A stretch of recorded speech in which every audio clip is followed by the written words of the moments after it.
നിങ്ങളുടെ ഇഷ്ട പരമ്പരകൾ എക്സ്ക്ലൂസീവായി സൺ നെക്സ്റ്റ് ആപ്പിലൂടെ തികച്ചും ഫ്രീ ആയി ഇപ്പോഴേ ആപ്പ് ഡൗൺലോഡ് ചെയ്യൂ.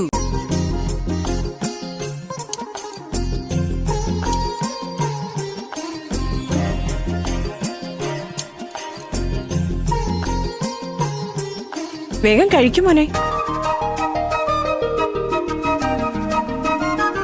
അയ്യോ, മഴമോളൊന്നും കഴിക്കുന്നില്ലല്ലോ. എന്താ മോളെ ഇത്? അങ്ങോട്ട് കഴിച്ചേ, അല്ലെങ്കിൽ കിടന്നുറങ്ങുമ്പോ വയറ് വിശക്കും.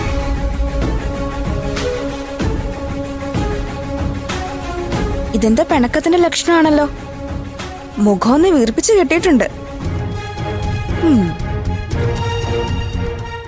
ഇപ്പൊ ഭക്ഷണവും വെച്ച് ഇങ്ങനെ ഇരിക്കുന്നതിന്റെ കാരണമൊക്കെ എനിക്കറിയാം. അതിന്റെ കാരണം ആർക്കാ അറിയാത്തത്? സുന്ദരി കഴിക്കാൻ വന്നില്ല, അത്രേ ഉള്ളൂ. അമ്മ വന്ന് കൂടെ ഇരുന്ന് ഊട്ടിയാലേ ഉണ്ണൂന്നുള്ള വാശി കാണിക്കല്ലേ മോളെ. അല്ലെങ്കിലും അമ്മൂട്ടി ഇപ്പൊ എന്റെ കൂടെ ഇരുന്ന് കഴിക്കാനൊന്നും വരാറില്ലല്ലോ.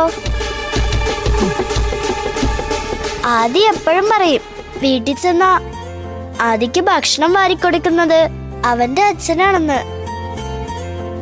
എന്റെ അമ്മൂട്ടിക്ക് അതിനൊന്നും സമയമില്ല. പണ്ടൊക്കെ എന്റെ കൂടെ കളിക്കും, ചിരിക്കും, പാട്ട് പാടിത്തരും, കഥ പറഞ്ഞുതരും, എല്ലാം ചെയ്യായിരുന്നു. ഇപ്പൊ എന്നെ കളിപ്പിക്കാൻ പോലും വരുന്നില്ല.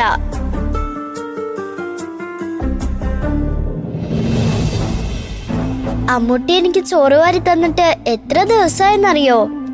അത് അമ്മൂട്ടിക്ക് തിരക്കായിട്ടല്ലേ മോളെ? ഒരു തിരക്കുമില്ല. അമ്മൂട്ടി ഇപ്പൊ ഇവിടെ ഉണ്ടല്ലോ, എന്നിട്ട് ഇങ്ങോട്ട് വന്നോ? എന്നോട് സ്നേഹം ഉണ്ടായിരുന്നെങ്കിലേ അമ്മൂട്ടി ഇപ്പൊ ഇവിടെ വന്ന് എനിക്ക് ഭക്ഷണം തന്നേനെ. സത്യ, എന്നോടിപ്പോ ഒരു സ്നേഹവും ഇല്ല. എനിക്ക് അച്ഛനുണ്ടായിരുന്നെങ്കി എന്നും ആദിക്ക് കൊടുക്കുന്ന പോലെ എനിക്ക് ചോറ് വാരി തന്നേനെ. അല്ലേ ആദി?